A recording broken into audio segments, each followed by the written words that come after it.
Welcome back. This summer marks the 800th anniversary of Dromana House in West Waterford. It has a rich and varied history that includes sieges and battles, as well as alliances made and broken, as we hear now from historian Julian Walton. 800 years ago, on the 3rd of July 1215, John, King of England and Lord of Ireland, granted to the Norman governor of Leinster, Thomas Fitzanthony, the counties of Waterford, apart from the city, and Desmond, that's most of Cork and Kerry, lands which he now proceeded to conquer and settle. Thomas died without leaving a son and heir, so upon his death his lands were divided equally between his 5 daughters and their husbands. In practice, however, the lion's share was acquired by John FitzThomas Fitzgerald, the husband of his 4th daughter, Marjorie. One of the castles built by either John or his father-in-law was at Dromana, perched dramatically above the river Blackwater to the south of Cappoquin. John belonged to the mighty Fitzgerald or Geraldine family, who, together with the Butlers, dominated the Norman colony in Ireland through the Middle Ages and far beyond. His descendant, James, 7th Earl of Desmond, who died in 1462, left to his younger son Gerald the territory of the Dacia or Decies. Gerald settled at Dromana, and his descendants ruled much of the land between the rivers Mahon and Blackwater down to the time of Cromwell.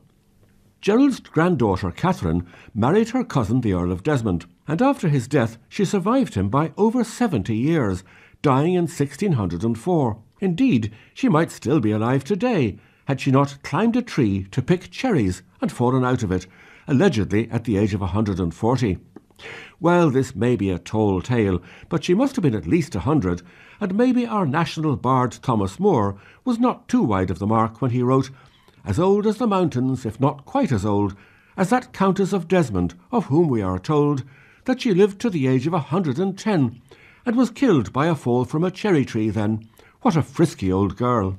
Relations between the Earls of Desmond and their Dacia cousins were not always cordial, however. In 1565, the Earl invaded the Dacia, raiding cattle, but his little force was intercepted at the ford of Affan near Cappoquin by the army of Black Tom Butler, Earl of Ormond, and cut to pieces.